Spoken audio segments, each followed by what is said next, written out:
ولما دخلت فاطمة على الرسول عليه الصلاة والسلام وهو مريض مرض الموت والوداع،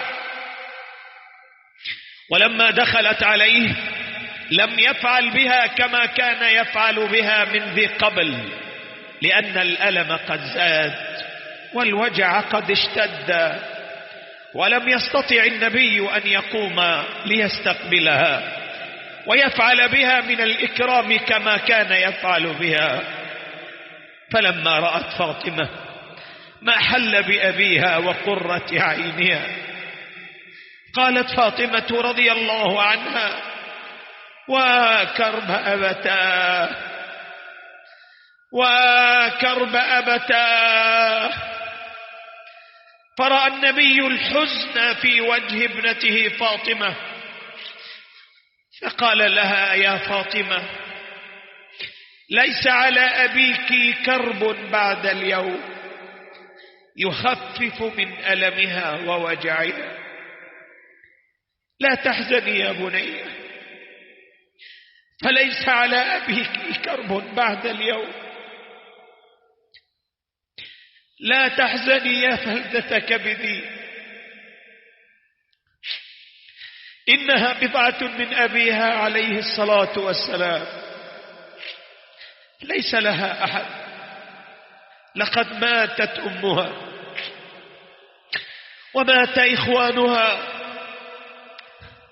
وهذا أبوها خير خلق الله. قالت فاطمة رضي الله عنها: وكرب أبتاه. قال عليه الصلاة والسلام: ليس على أبيك كرب بعد اليوم. يهدئها صلى الله عليه وعلى آله وسلم، ثم جلست بجانبه وهمس النبي في أذنها بهمسة فبكت، ثم دعاها وأسرها بسر آخر فضحكت. تقول عائشة رضي الله عنها: فسألناها ما عن سبب ضحكها وبكائها فلم تخبر، وقالت: ما كنت لأفشي سر رسول الله صلى الله عليه وسلم، ولكن بعد أن مات الرسول أخبرت فاطمة رضي الله عنها بالأمر، فقالت: إنه قال لها أنه سيموت في هذا المرض.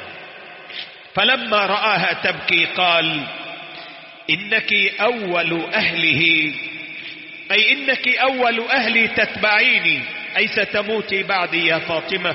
فضحكت.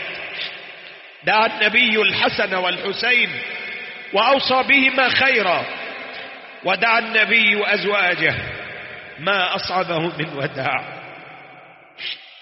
حين يودع الإنسان أهل بيته، ودع فاطمة، ثم دعا الحسن والحسين وأوصى بهما خيرا.